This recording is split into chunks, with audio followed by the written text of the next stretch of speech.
The envelope was ivory, with gold trim thick enough to feel expensive between my fingers. My name, Isabel Monroe, was written in my mother's unmistakable cursive, sharp, elegant, and cold. I set it down beside my mug of coffee, staring at it for a moment like it might detonate. The return address was from Santa Barbara, a beachfront villa I'd seen once, on a glossy brochure. I told myself it was just another social announcement, maybe a belated holiday card. But when I slid my thumb under the seal, I caught a faint whiff of her perfume, that powdery rose scent that had always made me feel small. Inside was a wedding invitation printed on shimmering paper gold, lettering so bright it almost hurt to look at. It said what I never imagined I'd read in my lifetime. Mr. and Mrs. Monroe joyfully invite you to celebrate the renewal of their vows. My parents, divorced for 10 years, reuniting in a ceremony I hadn't even heard about until now, and below the flourish of calligraphy, a smaller note pressed into the paper, as if someone wanted to carve it into my skin. You may attend only if you apologize publicly for the past. I read it once, then twice. The words blurred on the third pass as something inside me broke loose. 10 years of being called a disappointment, a failure, the reason they fell apart now, repackaged into a single condition that turned an invitation into humiliation. My pulse thudded in my ears. I took a sip of coffee, but it had gone cold bitter on my tongue. At that exact moment, my phone buzzed. A new email subject line, guest list confirmation, Monroe wedding. It was from a planner named Claire. The message was brief, almost polite.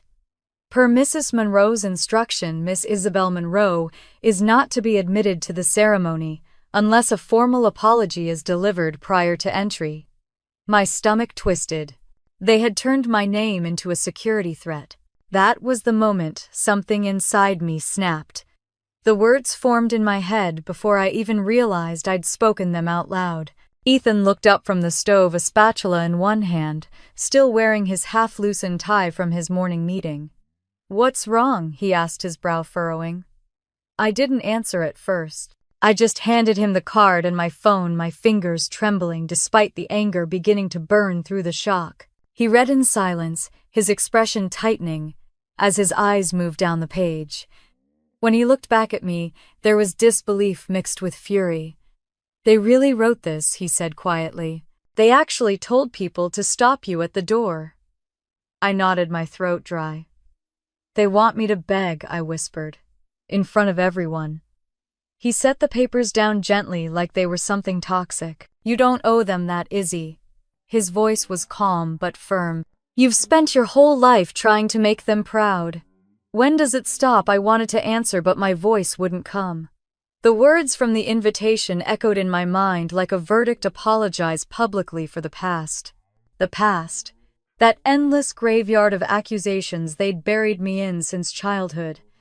I could still hear my mother's voice from years ago, crisp as glass. "If you'd tried harder, maybe your father wouldn't have left." I'd been 10 years old, holding my backpack by the strap as she said it. Now, decades later, she was rewriting the same story on gold-trimmed paper. I sank into the chair by the window, Portland's gray light washing through the glass. Outside, the rain hadn't stopped for days. It fell steady and unfeeling, like the city itself knew how to match my mood. Ethan sat across from me, elbows on the table, eyes soft but steady. "You can't keep doing this," he said. "They keep moving the goalpost. First it was money, then it was your time, now it's your dignity." A humorless laugh escaped me. "My mother doesn't care about dignity. She cares about control." He reached for my hand, his palm warm against my cold fingers, then stopped, giving it to her. His words lingered in the air, simple but impossible. Because even after everything, part of me still craved what she'd never given: approval, a glimpse of being enough. I stared at the invitation again. The shimmer of the gold foil reflected in my coffee like liquid sunlight, mocking me. "They're remarrying," I said softly. "After everything they did to each other. And somehow I'm the one who still has to say sorry." Ethan exhaled, shaking his head. "It's a performance, Izzy. The whole thing. They just want the world to see a perfect family again, even if it means erasing you to get it. Erase me. The words settled deep, heavy, true. I could see it now, my parents smiling in front of photographers, pretending the last decade hadn't happened. My absence wouldn't just be accepted. It would be proof of their story that I was the problem child who didn't deserve a seat at the table. I closed my eyes and saw flashes of the years I'd spent trying to prove them wrong. Late nights at the drafting desk working on architecture projects I hoped they'd notice. Phone calls with my mother that always ended in sighs. "You're still doing that job?" she'd ask. "I thought you'd have something to show by now."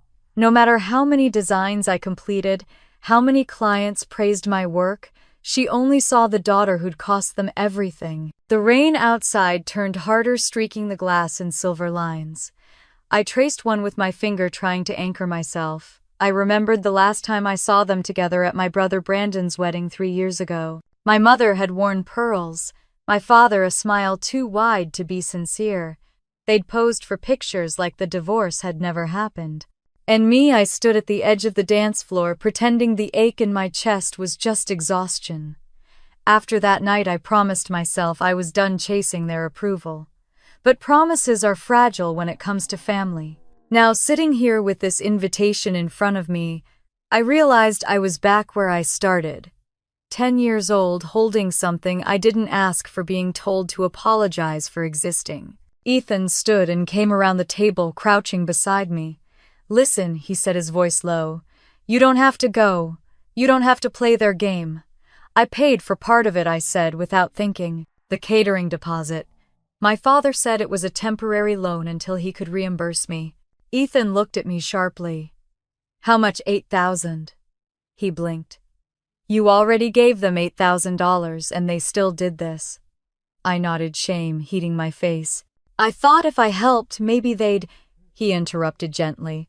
"Izzy, they're not going to change. You can't buy what they don't have to give." The truth of it burned, but it also cleared something in me. The fog that had hung between guilt and hope began to thin. I stood pacing toward the counter, the invitation still clutched in my hand. My reflection in the kitchen window looked strange, older, harder. "You know what's funny?" I said quietly. "They told everyone I was ungrateful. That I never gave back. But I've been paying their bills for years." Ethan watched me carefully. "Then maybe it's time they pay." I turned toward him, the corner of my mouth lifting just slightly. It wasn't a smile, not yet. But it was the start of something close. "They wanted an apology," I said. Instead, they just woke up the woman they tried to silence. The rain outside eased into a drizzle, soft but steady. I folded the invitation back into its envelope, pressing the seal shut like closing a wound. The gold lettering caught the dim light as I set it aside. In the reflection of the window, I saw my own eyes, tired but unbroken. Somewhere deep in my chest, beneath the layers of anger and sorrow, a thought began to form. It wasn't forgiveness, not yet. It was something colder, cleaner. A promise that this time, when they drew their lines, I would draw mine deeper. Ethan poured another cup of coffee, setting it in front of me. "What are you thinking?" he asked. I looked at the envelope once more. "I'm thinking they just handed me a reason to finally stop apologizing." Outside, the clouds began to break, a sliver of pale sunlight sliding across the wet pavement. I didn't know yet what I would do, but for the first time in years I felt the edges of my own power. The invitation lay between us like a challenge. I took a slow breath, feeling it steady me. "They wanted a show," I said quietly. "Maybe I'll give them one. The memory always starts the same way."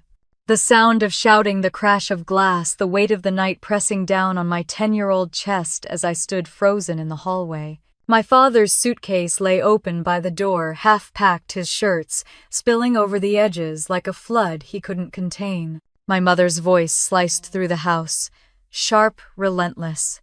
The kind of anger that leaves no room for air. I remember clinging to the wall, my bare feet cold on the hardwood. My father looked at me once, just once, before he turned toward the door. "If you'd kept quiet about the job, he wouldn't have left," my mother said.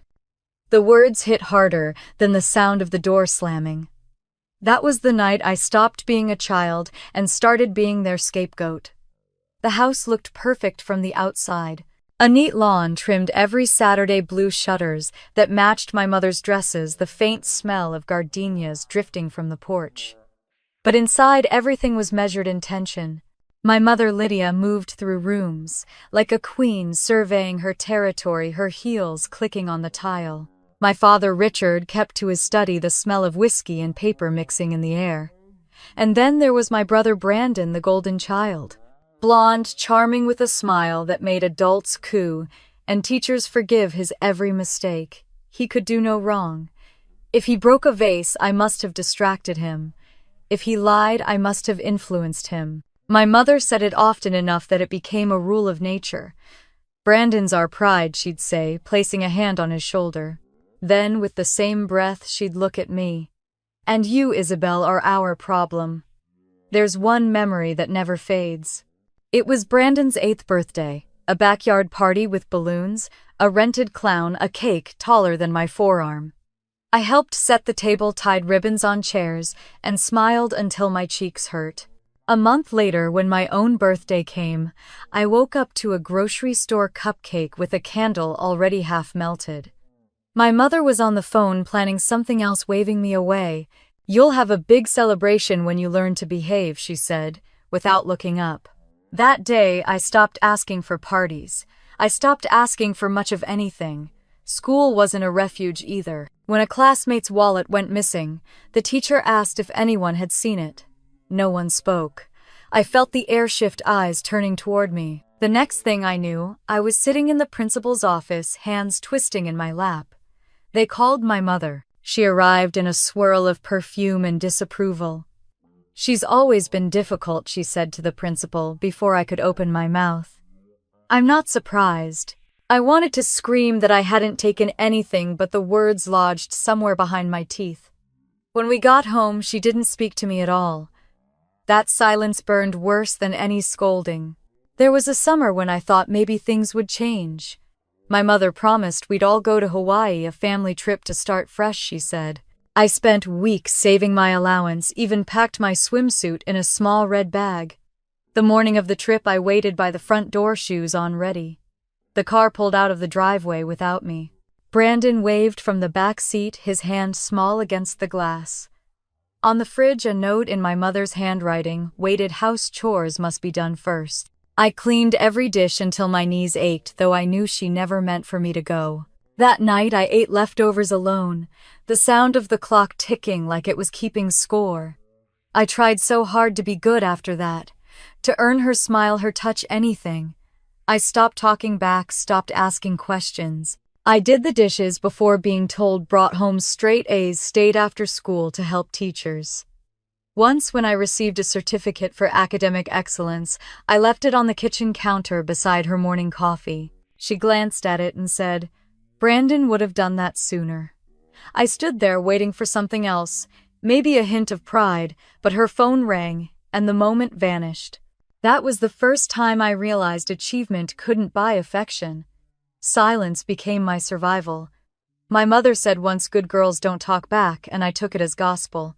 I learned to measure my breath, to read her moods by the tilt of her chin, the rhythm of her sighs. Brandon filled the house with laughter. I filled it with quiet. The less I said, the less she could twist my words into weapons. I thought invisibility might make me safe. Instead, it made me disappear. I remember the last night my father was home. I was 16 by then, old enough to know the patterns of their fights, the way her voice would rise, the way his hands would tighten at his sides. That night, his suitcase was packed again. I heard them arguing through the wall. "She's not the reason you're unhappy," he shouted. My mother's reply was low but venomous. "She's the reason you stayed." I crept down the hall, heart pounding, and saw him standing by the door, exhausted. He looked at me for a long moment, then said, "Take care of yourself, Izzy." And just like that, he was gone. My mother turned her face, pale but composed. "He left because you can't keep your mouth shut." She poured herself a drink and turned on the television. I stood there, numb, the blue light flickering over both of us. After that, our house became a place of ghosts. My father's study stayed locked, his books gathering dust. My mother spoke less and drank more. Brandon went off to college and became the Monroe success story, the proof that the family name still meant something. I was left behind with the echo of my mother's favorite sentence, "You ruined this family." She said it once while I was washing dishes once, while folding laundry once when I laughed too loud. The words settled into me until I believed them. Every wrong thing that happened, an unpaid bill, a broken appliance, a bad mood, became my fault. I carried that blame like a second skin. But children grow up, even the broken ones. By the time I turned 18, I had learned how to smile in photos, how to nod when people said, "You have your mother's eyes." I learned to hide the tremor in my hands when she called me selfish, to make my face blank when she said I'd never be enough. The night before I left for college, she stood in my doorway, arms crossed. "Don't embarrass us," she said. I wanted to tell her I wasn't leaving to shame her, I was leaving to survive her. Instead, I just said, "I'll try." She didn't answer. She just turned off the light and closed the door. Years later, when people asked why I seemed so calm under pressure, I never told them the truth. That I'd spent my childhood learning to read danger in the smallest sigh, the slightest glance. That every decision I made came from the same instinct to avoid setting her off. To this day, I still flinch when someone raises their voice. Sometimes I wonder if she ever realized what she created. If she knew that every "you're too much" turned into silence, every "you'll never make it" became the engine of my ambition. I doubt it. Control doesn't recognize its victims. It only recognizes obedience. I carried those lessons into adulthood without knowing it. The guilt, the need to fix things to please people who had already decided I wasn't enough. Even as I built my own life, her voice followed me, whispering through every choice. "You owe me. You'll always owe me." Sitting at my kitchen table now, years later, staring at that wedding invitation, I realized something. My mother's words that night when I was 10. "If you hadn't told him about the job, he wouldn't have left," never really stopped echoing. She'd been rewriting that moment my entire life, turning it into a story where I was the villain and she the martyr. And I had believed her, but that belief was cracking. The older I got, the clearer it became. I hadn't broken that family. They had. I was just the easiest one to blame. Rain started tapping against the window, steady and soft. I thought about the little girl scrubbing floors while her family flew to Hawaii, about the teenager standing in the hallway watching her father leave, about every time I tried to earn love that was never coming. Maybe that's why the invitation hurt so much. It wasn't new, it was the same wound reopening. Ethan came into the kitchen, warm light spilling from behind him. He didn't say anything at first, just stood there watching me trace the rim of my coffee cup. "You're somewhere else again," he said gently. I nodded, just remembering. My mother's been blaming me since I was a kid. He pulled out the chair beside me and sat down. "You don't have to let her anymore." "I know," I whispered. "But knowing and believing are two different things." He reached across the table, his hand warm over mine. "Then, start believing." Outside, the rain grew heavier, drumming softly against the glass. I looked down at our hands, his steady mind trembling, and took a breath that didn't taste like fear. "If they still think I owe them," I said quietly, "maybe it's time to settle the debt. On my terms." The bus station smelled like diesel and rain. I remember gripping the handle of my suitcase, staring at the gray sky as the driver loaded luggage into the compartment below. I was 18, fresh out of high school, holding a one-way ticket from San Diego to Portland. My mother had barely looked up when I told her I was leaving for college. She said, "Don't forget your student loans are under my name," as if that were her version of goodbye. My father didn't call at all. Brandon, home from college for the summer, just shrugged and said, "Good luck being the family disappointment in another state." The bus door hissed open. When I stepped on it, felt like walking off a cliff. I didn't know where the road would take me, only that it had to be away from them. Portland greeted me with cold air and the smell of wet pine. The city wasn't beautiful in the usual sense. It was quiet, gray, a little lonely. But that loneliness was mine. I moved into a small studio apartment near the university, a place with peeling wallpaper and a faucet that dripped every night. I could hear my neighbor's TV through the wall and the distant hum of traffic below. For the first time in my life, no one told me what to say, how to dress, when to come home. Freedom was terrifying and wonderful all at once. I threw myself into my architecture classes. The sound of pencils scratching over blueprints, the smell of ink, the feeling of creating something from nothing, it all made sense in a way my family never had. My professors said I had an eye for detail, that I designed buildings that felt like they wanted to protect people. I smiled when they said that, because they didn't know how much I needed to feel safe myself. I worked part-time at a coffee shop near campus, saving every dollar I could. Each paycheck felt like proof that I was surviving without them. But my mother found ways to pull me back in. The first time she called, it was about money. "Your father stopped sending support," she said. "I'm drowning in bills." I still remember the guilt that crawled up my throat. I transferred $300 from my savings that same night. She didn't say thank you, just, "You should be grateful you can help." It became a pattern. Every few months, a new crisis. A car payment, a medical bill, a credit card maxed out. Each time I helped, hoping it might earn some softness, some affection. It never did. Instead, it became expected.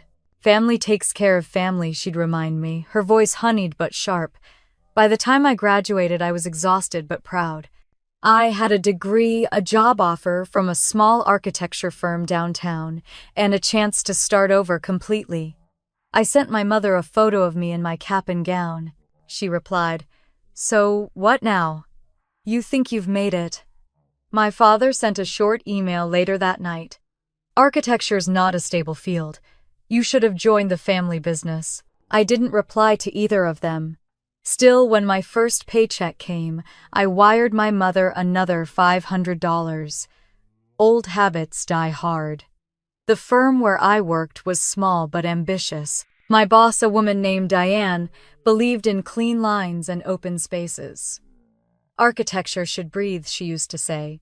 I stayed late most nights, tracing plans under a desk lamp, surrounded by the hum of computers and the faint scent of coffee. I thought if I built enough, worked hard enough, maybe I could construct a version of myself untouched by their words. For a while I did. Until the day my father called. It was a Sunday morning, the sky outside streaked with soft light. He started with small talk, which was unusual enough to make my stomach twist. Then he said, "Your mother and I are thinking of expanding Monroe Holdings. We want to make it a family legacy. You'd be part of it." I hesitated. Monroe Holdings was their investment venture, something I barely understood except that they used it to manage real estate and small business funds. "It'll secure our future," he said. "You can contribute your savings. We'll make sure your name's on everything." I wanted to believe him. Maybe this was his way of including me, of finally seeing me as more than the mistake who left. I transferred the money 2 days later. When the paperwork arrived, it looked official: bank seals, signatures, columns of numbers. My name appeared on the documents beside theirs. For the first time, it felt like I belonged to something. My mother even called, her voice soft. "You did the right thing," she said. "Now we're really a family again." I hung up with tears in my eyes. I didn't realize then that I'd just handed them the keys to my financial cage. Over the next 2 years, I built my life piece by piece. My apartment grew nicer, my projects larger, my confidence steadier. Yet my mother's calls never stopped. "Your brother just bought a new car," she'd say, "and I can barely pay the water bill." I'd hear her sniffle through the phone and my heart would twist. I told myself I was doing my duty, that helping her was a small price for peace. What I didn't see was how much of myself I was losing in the process. There was one night I'll never forget. I'd just finished a project presentation that got rave reviews from a client. I felt proud, so proud, that I called my mother to share the news. "That's nice," she said. "Now about my rent." The pride vanished as quickly as it came. She listed amounts, dates, deadlines. I stared at the wall, the laughter of my colleagues still echoing in the background. When she hung up, I realized she hadn't even asked what the project was. By 27, I'd been promoted twice and had enough savings to replace my old Honda with a newer model. The same week, my father emailed about expanding the family venture. He wanted me to sign another set of papers, just a temporary authorization, he said. He promised it was harmless, a way to streamline their business accounts. I skimmed the document, saw my name, and signed. It was easier than asking questions. That signature would come back years later like a ghost with my handwriting. The months blurred together, work bills, family calls. Every time my phone lit up with Mom, my chest tightened. It didn't matter how far I moved, she was always just a ringtone away. There were nights I'd sit on my balcony watching the rain soak the city and wonder why freedom still felt like guilt. I'd tell myself I was helping because I loved her. But deep down, I knew love shouldn't feel like a debt. Once, after a long week, I called her just to talk, not about money, not about obligations. I asked how she was. She sighed, tired. Brandon hasn't called. Your father's useless. At least you try to make yourself useful. I swallowed the hurt, told her I loved her, and hung up. Ethan, who I'd been dating for a year by then, found me sitting on the couch staring into space. She asked for money again, he said. I shook my head. Worse. She didn't have to. 3 years after that call, my father convinced me to sign one more document. This time it was a rental guarantee for Monroe Holdings, something about a new office space. You're just a backup signature, he promised. Purely procedural. I believed him. I always did. The papers arrived by email, full of legal language I didn't understand. I signed them between client meetings and never thought about them again. I didn't know that every one of those signatures gave me control, not them. Not yet. By my early 30s, I had what looked like a good life. A job I loved, a partner who understood me, and enough distance from my family to breathe. Still, their voices haunted the quiet. Whenever I designed something beautiful, a house with sunlight streaming through open windows, I'd think, would they finally be proud of me? The answer was always the same. One rainy Friday evening, I came home late to find a voicemail from my mother. Her tone was sharp, impatient. Your father says you missed the dividend transfer. The business needs your attention. Don't make us regret trusting you. I stared at the message, anger prickling under my skin. I'd spent years giving, signing, fixing, and somehow I was still the one being blamed. I deleted the message, but her voice stayed. It always did. That night, I stood by the window, the city lights reflecting in the glass. My reflection looked older, steadier, but still shadowed by her. No matter how far I moved, I whispered to myself, I'm still orbiting them. Ethan came up behind me, wrapping his arms around my shoulders. You don't have to anymore, he said softly. I wanted to believe him. A week later, my mother sent a text that would change everything. We have big plans coming soon. You'll finally make us proud. I didn't know what she meant. I smiled bitterly, thinking it was another investment scheme. I didn't realize those big plans were her wedding. The one I would unknowingly fund. The one that would make the rest of my life unravel. If I had known then what I know now, that my hard work, my savings, every silent act of obedience would become the stage for their final act of cruelty, I might have signed my name differently. But I didn't. I kept believing that if I gave enough, they'd stop taking. I thought silence would buy peace. It never did. It only bought time for the storm that was already coming. The call came on a Tuesday morning. I was at my desk halfway through sketching a residential project when my phone buzzed with a number I didn't recognize. This is Claire, the wedding planner for the Monroe event, the voice said cheerfully. I almost corrected her, ready to explain she had the wrong Isabel, but then she added, Your mother asked me to confirm some details with you. My pencil froze mid-line. She continued, her tone clipped and professional. Per Mrs. Monroe's instruction, if you arrive at the venue without a public apology, security will not allow you inside. The words hung there, clean and cold, slicing through the hum of office chatter. I swallowed hard, trying to find my voice. "Excuse me, yes, ma'am," she said. "Your parents want to avoid any disruptions. They said it's best for everyone if things remain peaceful." The same word my mother had used all my life to mean silent. I forced a laugh that didn't sound like me. "That's fine," I said. "I'll make sure there's no disruption." "Thank you," Claire replied brightly. "Your mother will be relieved." When the call ended, I sat there staring at the unfinished blueprint in front of me. My hands trembled not from sadness this time, but from disbelief. Even after everything, after funding their new perfect union, they still needed to humiliate me one last time. A security ban. My own parents had put me on a list like I was a trespasser in a life I'd already paid for. I walked out of the office ignoring the curious glances of coworkers and stepped into the Portland drizzle.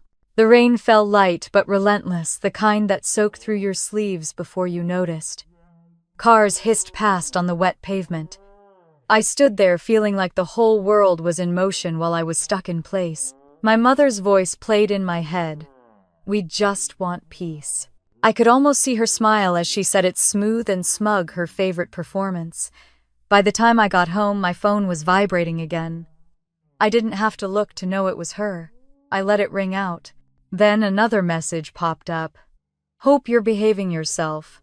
Don't make this difficult for us." I threw the phone on the counter. That night, Ethan made pasta. He noticed my silence long before I said a word.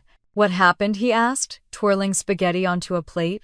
I told him about the call, about the security, about the word peaceful. He stared at me for a long moment, his jaw tightening. They hired security for their own daughter. "Apparently, I'm a threat to their happiness," I said bitterly. He set the plate down, his eyes burning with quiet anger. "Izzy, you paid for that happiness. You're the reason that wedding's even possible." I gave a small, humorless laugh. "And yet I'm still the stain they can't scrub out." He came around the table, crouching beside me. "Then stop letting them use you. Close the accounts. Don't fund a single flower." "I can't," I whispered. "That would make me like them." Ethan shook his head. "No. That would make you free." But freedom sounded too much like abandonment, and I wasn't ready to abandon the last thread of hope that maybe, just maybe, they'd realize what they were doing. So I said nothing. I just sat there staring at the flickering candle on the table, watching it burn down to nothing. When he went to bed, I stayed up opening my laptop. I started pulling up my bank records, invoices, and every email related to the wedding. I wanted to see for once where I stood in all this. What I found made my stomach twist. Every contract, venue, catering, florist, music, photography was signed under my name. My mother's name didn't appear on a single one. The invoices, all the payments, all of it tied to my account. I scrolled through the PDFs, reading each header like it was a revelation. Authorized by Isabel Monroe, again and again. I'd signed them myself, blind, with a sense of duty, wanting to keep the peace. My peace had built their empire. My inbox pinged with a new message. From the planner again. "Thank you, Miss Monroe, for your quick payment of the final deposit. Your family's event is now fully confirmed." My family's event. The phrase made my skin crawl. I leaned back in my chair, heart pounding. I wasn't just the financier, I was the legal client. Everything they'd built stood on my approval. And if I withdrew that approval, it would all collapse. The thought was intoxicating, terrifying, electric. I imagined my mother's face, her lips parting in disbelief, her carefully controlled world falling apart because the daughter she erased had finally decided to stop playing along. Then guilt flooded in, washing away the fantasy. Was that really me? Would I really do something like that? I didn't sleep that night. I just sat there, surrounded by documents and memories that suddenly felt connected in a way they never had before. The next morning, I called someone I hadn't spoken to in years, Ava Reynolds. We'd been close in college before she went to law school. She'd become a property lawyer in Portland, someone who understood contracts better than anyone I knew. When she picked up, her voice was warm but wary. "Izzy, wow, it's been ages. I need to ask you something," I said, my voice shaking. "If someone signs contracts for an event, venues, vendors, catering, and every agreement is under their name, who owns the rights to cancel them?" She was silent for a beat. "The person who signed, obviously." "Why?" I hesitated, then said, "Because I think I just discovered that every single thing for my parents' wedding is under my name." I heard her inhale sharply. "You're kidding. I wish I were." "Well," she said slowly, "if that's true, then they've got a big problem. You're the client of record. Without your authorization, none of those services can legally proceed." The world seemed to tilt for a second.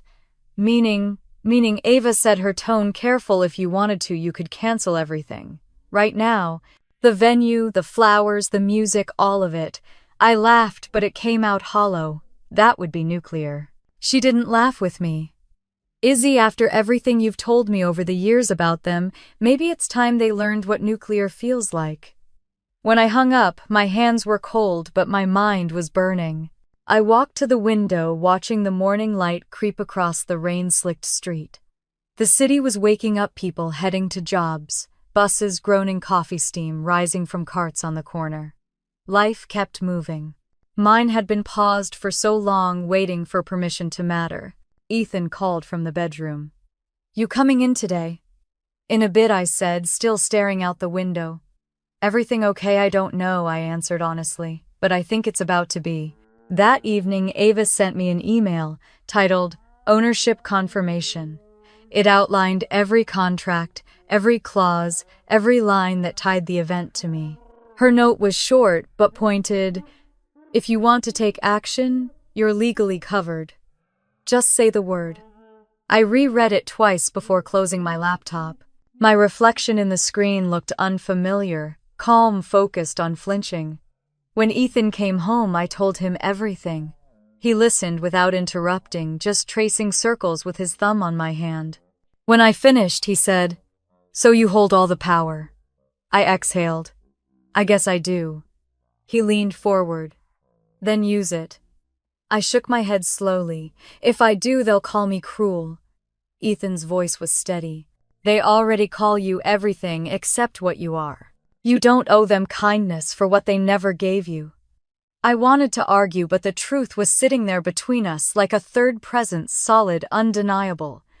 I wasn't angry anymore, just tired of being the one who paid for everyone else's comfort. Later that night, while Ethan slept, I sat at the dining table, laptop open again. Ava had attached another document, an optional freeze request for joint accounts tied to Monroe Holdings. It required one signature, mine. I stared at it for a long time, tracing the outline of my name at the bottom. Somewhere in another state, my mother was probably arranging seating charts, picking out champagne, talking about perfection. I clicked the pen on the table, a tiny rhythmic sound breaking the silence. Then I reached for the mouse. When the digital signature glowed blue on the screen, I felt something inside me shift. It wasn't guilt. It wasn't triumph. It was quiet, clean, and final, like a door closing softly after years of being left open. They had spent a lifetime teaching me that silence meant surrender. But now, sitting there under the dim kitchen light, I realized silence could mean something else entirely. Strategy. Control. Power. For the first time, my name didn't feel like a chain. It felt like a weapon, and I had just learned how to use it. The ocean glittered like glass, that afternoon sunlight rippling over the waves outside the restaurant windows. La Mer Azul was one of those places that smelled faintly of salt and citrus, the kind of venue my mother loved to use as a stage. I arrived 5 minutes early, still unsure why I'd agreed to come. Her message had been short lunch with the family. Time to start fresh before the wedding. It sounded innocent, but nothing involving Lydia Monroe ever was. Inside, the hostess led me to a long table near the windows. My parents were already seated, faces glowing in the golden light, like actors waiting for their cue. My mother's dress was a shade of icy blue that matched the sea behind her, pearls at her throat, smile sharp as glass. My father wore his usual uniform, crisp white shirt, expensive watch.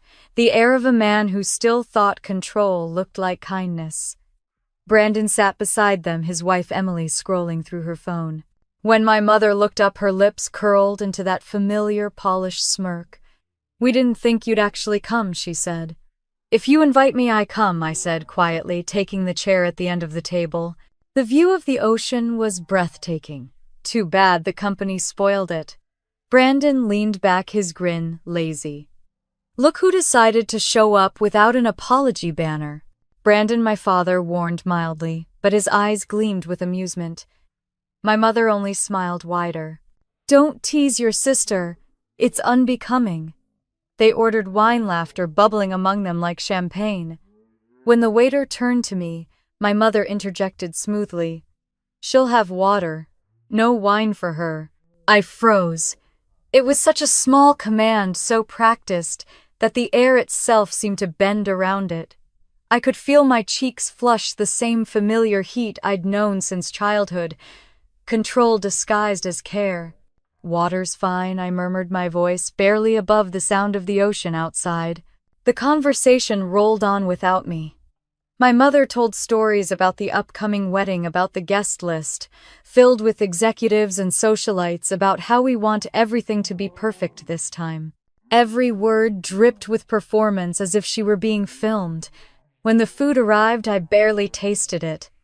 The clink of silverware felt like punctuation to her monologue.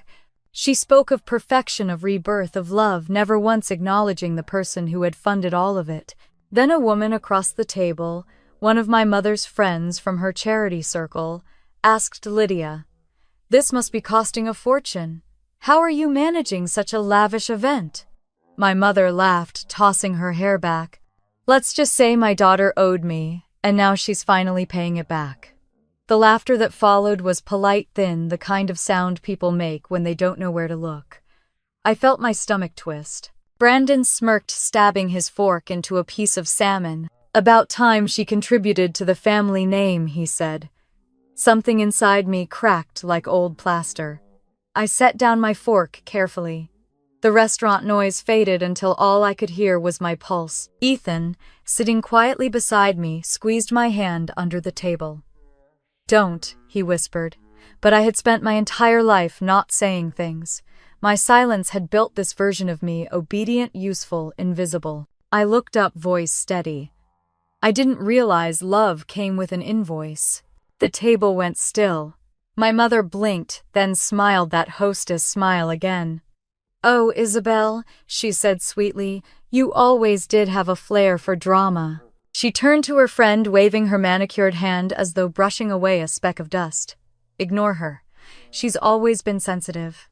The conversation resumed in fragments, awkward and hollow. I sat there, heart thudding, feeling something new settle inside me. Not rage, not humiliation, but clarity. After lunch, I offered to help the staff clear plates just to escape the table. The kitchen smelled of lemons and heat, the clang of dishes strangely comforting. I stacked plates quietly until I heard the familiar click of heels behind me. My mother's voice followed, low but sharp.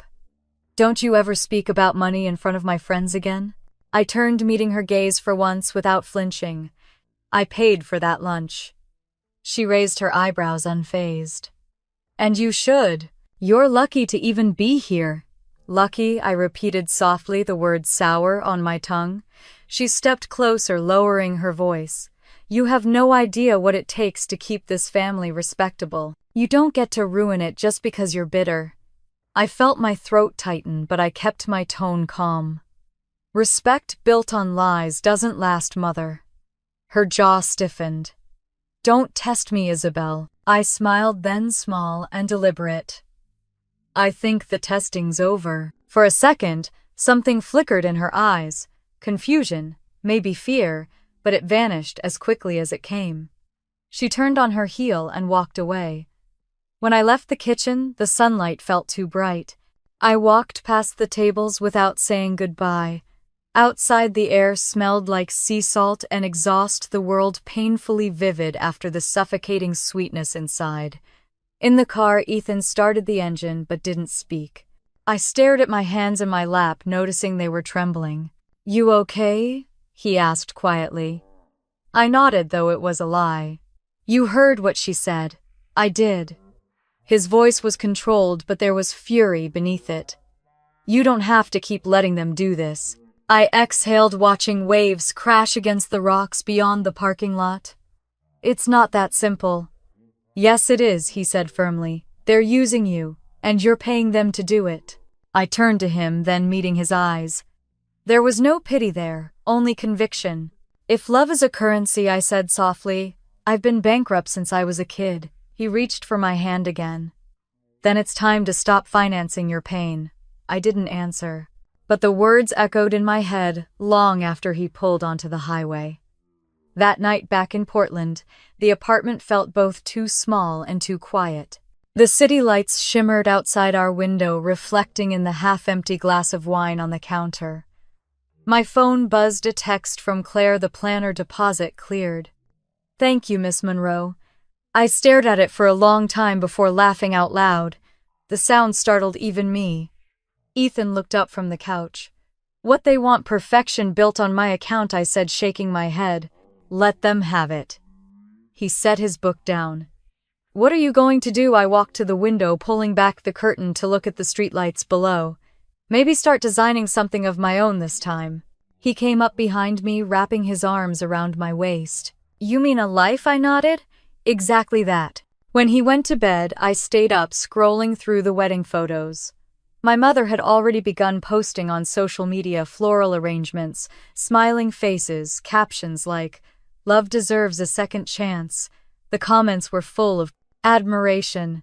"You look radiant, Lydia." "What a beautiful family." Not one mention of the daughter behind the scenes. I clicked on the image, zooming in until I saw the sparkle of her diamond earrings, the way her hand rested possessively on my father's arm. She looked untouchable, but beneath that photo-perfect surface, I could almost feel the cracks.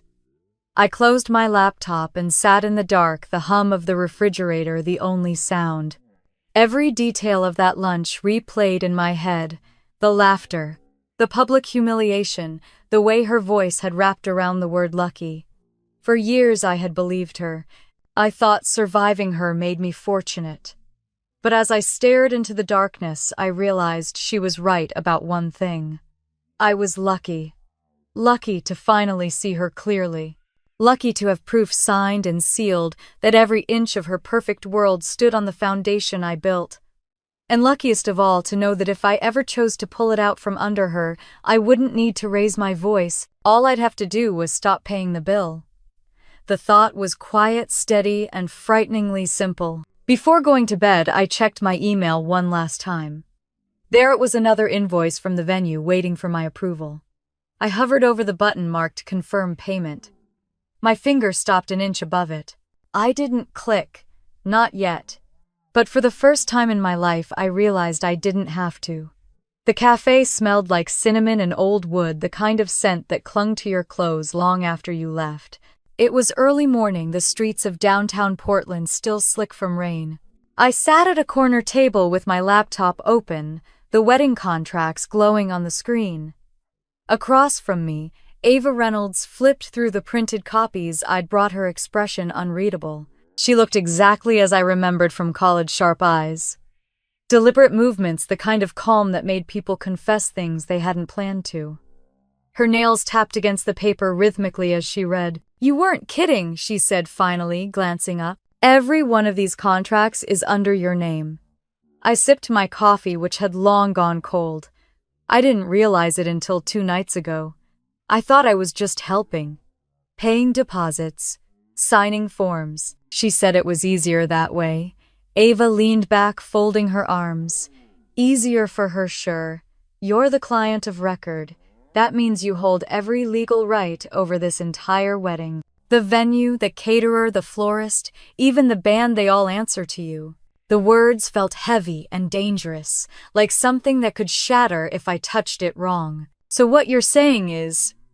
I'm saying, Ava interrupted, you could cancel the entire thing tomorrow, and there's nothing they could do about it. I stared at her. The cafe's hum faded until all I could hear was the faint buzz of electricity in the overhead lights. If I did that, it would destroy them. She nodded slowly. It would. But after what they've done, are you sure? That's not justice, justice. The word tasted strange, like a foreign language I'd never learned to speak. I had spent my whole life chasing peace, not justice. I don't want to ruin them, I said quietly. I just want it to stop. Ava tilted her head. Then stop it. Power doesn't have to scream to be heard, Izzy. She paused, her gaze softening. You've been manipulated for years. This is the first time you hold the reins. Use them. The rain started again outside, tapping softly against the window. I looked down at the signature line on one of the documents, my name in black ink, small but final. For so long that name had been tied to debts, disappointments, and guilt. Now it meant authority. Ava's phone buzzed and she glanced at it briefly before setting it aside. There's another thing. Monroe Holdings, right. The family trust account your father set up years ago, I nodded. It's joint. Him, my mother, and me. She smiled slightly. Then that's the lever, I frowned. What do you mean in Oregon? Any joint account holder can request a temporary freeze if there's suspicion of misuse or unauthorized transactions. It's not a full seizure, it just stops outgoing payments until an internal review clears things. I blinked. So if I file a freeze? Ava's eyes met mine. Every check your parents write bounces. Every vendor waiting for payment gets stalled. The wedding halts instantly. The idea made my pulse quicken. That would humiliate them. She shrugged. Sometimes the truth comes with noise. I pushed my coffee aside, hands trembling slightly. They'd never forgive me. When Ava said gently, "Have they ever forgiven you for anything?" the question hit me harder than I expected. I stared out the window as the rain streaked down the glass, blurring the shapes of people hurrying along the sidewalk. For a moment, I saw my mother's reflection. Instead, her perfectly painted smile, her hands reaching for control that was no longer hers. "Can you draft the paperwork?" I asked. My voice didn't sound like mine. "I already did," Ava said, sliding a folder across the table. "You just have to sign." I laughed softly. "Of course you did." She smiled. "You were always smart enough to build your own safety net. You just needed to believe you could use it." When she left, the seat across from me felt too empty. I stayed there for a long time, staring at the folder. My reflection wavered in the glossy cover, ghost-like fragile. Outside, the sky brightened just enough to turn the rain silver. I gathered my things and stepped out into the chill air, the folder tucked under my arm. My hands shook as I walked toward my car, not from fear this time, but from adrenaline. Halfway home, I pulled over near the river. The water moved slow and heavy, under the bridge, dark and steady. I thought about my mother's voice telling me to apologize, to stay quiet, to keep the peace. I thought about the years I'd spent cleaning up her messes, paying her debts, pretending not to notice how she twisted the knife every time I tried to stand tall. Maybe peace wasn't the opposite of conflict.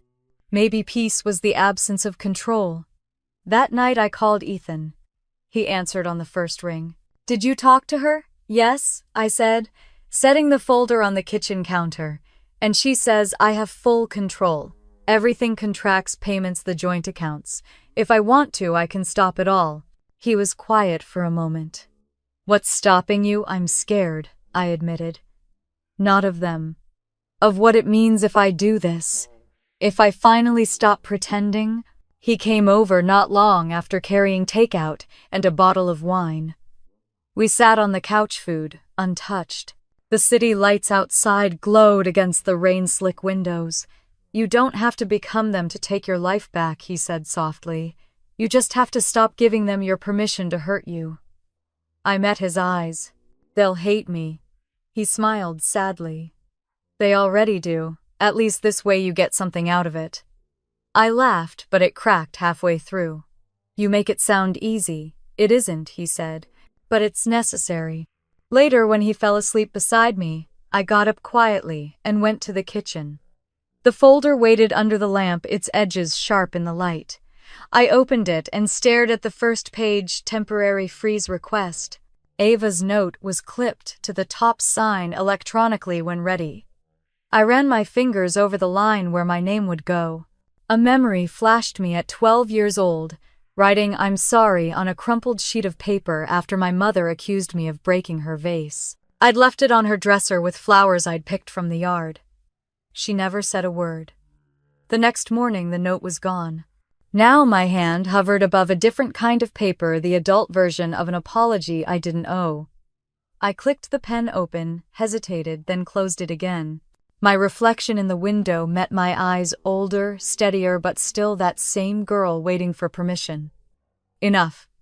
I picked up my laptop and opened the email Ava had sent. The signature field blinked, waiting. My heart thudded once, twice, then I typed my name. The confirmation icon flashed. The file saved automatically. Just like that it was done. No thunder, no lightning. Just the hum of the refrigerator and the faint sound of rain against the window. I sat back, breathing hard. The silence felt new, different. Not heavy, not suffocating. Just mine. I thought about what Ava had said earlier, that power didn't have to scream to be heard. Maybe she was right. My whole life had been an apology I didn't owe. But tonight, with a single signature, I'd finally answered in the only language they would understand. When I turned off the light, the house stayed quiet. The rain eased into a whisper. Somewhere across the city, a file had already gone through the system, triggering notifications, halting transactions, freezing the money that had always been theirs. Never mine. For the first time in my life, my silence wasn't surrender. It was control, and I had never felt more awake. The diner looked smaller than I remembered. The paint on the sign had faded, the neon letters buzzing faintly in the afternoon light. The golden fork. Every Sunday after church, we'd come here as a family. Pancakes for Brandon, omelets for my father, black coffee for my mother, and whatever scraps of attention were left for me. I hadn't stepped inside in over a decade. Now I stood at the door again, heart hammering, staring through the window at the people waiting for me. My mother sat with her back perfectly straight, her pale hair pinned up in that careful, practiced way. My father was beside her, flipping through his phone, his tie loosened, but his control still intact. Across from them, Brandon scrolled absently, a grin twitching at his mouth. When the hostess motioned for me to follow, I forced my legs to move. The smell of coffee and fried bacon wrapped around me like old ghosts. My mother looked up first, that thin, deliberate smile stretching across her face. "You came," she said, her tone halfway between surprise and triumph. I slid into the booth opposite them, smoothing my palms on my jeans. "You asked for me." Brandon leaned back in his seat. "Guess miracles do happen." Brandon, my father warned without looking up, his voice the same even monotone that had silenced entire rooms when we were children. My mother folded her napkin neatly on her lap. "We don't need drama, Isabel. This is supposed to be civil." "Civil," I repeated, letting the words settle between us. That's one way to describe it. The waitress came by, refilled their coffees, and gave me a small smile that felt too kind for the moment.